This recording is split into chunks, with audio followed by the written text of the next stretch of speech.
राधे कृष्ण दोस्तों। एक लंबे समय तक वचनों नियमों में चलने के बाद एक वक्त ऐसा आता है कि हमें लगने लगता है कि अब इन नियमों को तोड़ के मैं ज़रा संसार में रीझ जाऊँ।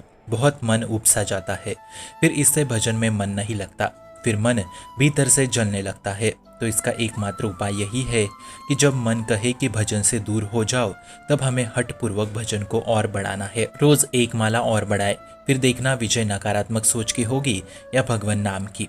ये मन मरने से डरता है और परम आनंद की अनुभूति तभी होती है जब ये मरता है। मन मरना मतलब इच्छा रहित, कामना रहित हो जाना। तभी परमानंद में वो स्थित होता जाता है। अपने को हार जाओ गुरुदेव की आज्ञा पे कि कुछ भी हो, पर मैं गुरु की आज्ञा का उल्लंघन नहीं कर सकता।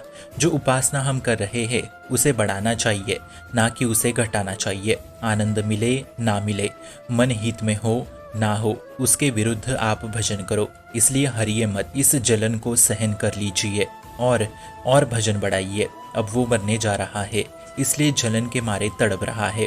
इसलिए भजन के द्वारा उस पे और मार चलाओ, जिससे वो निर्बल होके आपका साथ भजन में देने लगे। बस निरंतर नाम जपने का अभ्यास करो। ये मन बहुत फंसाता है, उसके चाल में मत फंसो। जो शास्त्र और गुरुदेव के रहे हैं उस बात पे चलो। यद्यपि वो आपका विरोध करेगा, पर आप सेवा भजन जप में रहेंगे तब आप परिणाम देखना। पहले मन प्रभु में नहीं लगता, पर जब लग जाता है तब छूटना बहुत मुश्किल हो जाता है। जैसे आप रोज 10 मिनट भजन करते हो, तब उस 10 मिनट में विक्षेप आ गया तो हमें बहुत गुस्सा आता है, क्योंकि तब मन साथ में है। तो ठीक ऐसे ही मन को फुसलाते जाए। अब जैसे आपको विशेष पदार्थ खाने की लालसा हो, तब उसे लाए, भोग लगाए और दूर रख दे, और फिर नियम ले कि पहले 5 माला, फिर वो प्रसादी पाएंगे। तब आपका मन माला को जल्दी करने की कोशिश करेगा, पर करेगा जरूर, क्योंकि उसे वो पाना है। तो ठीक ऐसे ही मन को फुसलाते जाए, एकदम रोक नहीं लगानी। जो इच्छा कामना हो रही है वो करो, पर उसके पूर्व माला जप, फिर वो कामना। ऐसे करते करते देखो, नाम जप के प्रभाव से मन काबू में आने लगेगा। युक्ति से मन को भस्म किया जाता है, प्यार से दुल्हार से संभाल के।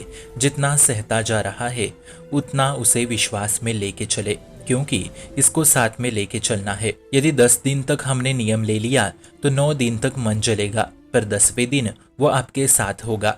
उसकी ये बात माने ही ना कि भजन नाम जप छोड़ दो। ये तो हमें दुर्गति में ही ले जाने बैठा है, पर हमें उसी पे विजय प्राप्त करना है। मन बहुत गंदे आचरण करवाता है। जिन माँ बाप ने हमें जन्म दे के पाला, उन्हें ही हम कोसते रहते हैं। यह सत्य बात है। केवल मन के कारण ये होता रहता है। यही मन वैष्णव अपराध कराता है, उसी कारण पापाचरण बढ़ते जाते हैं। इसलिए थोड़ी सी जलन बर्दाश्त करके देख लो, वो आपके हित के कार्य ही आपसे करवाने लगेगा। इस मन के विरोध में हमें रहना है। एकदम उचित से दुल्हार के द्वारा समझा के, इसको फुसला के प्रभु के चरणारविंद में इसको धीरे धीरे लगाते चले जाओ। जितना आप नियम से चलते हो उतना या उससे ऊपर ही चलो, पर मन के चलते किसी नियम को भ्रष्ट होने मत दो। जब कभी इच्छा कामना हुई तो उसके पहले मन को नाम जपने को कहो, तभी उसे उस भोग को भोगने दो।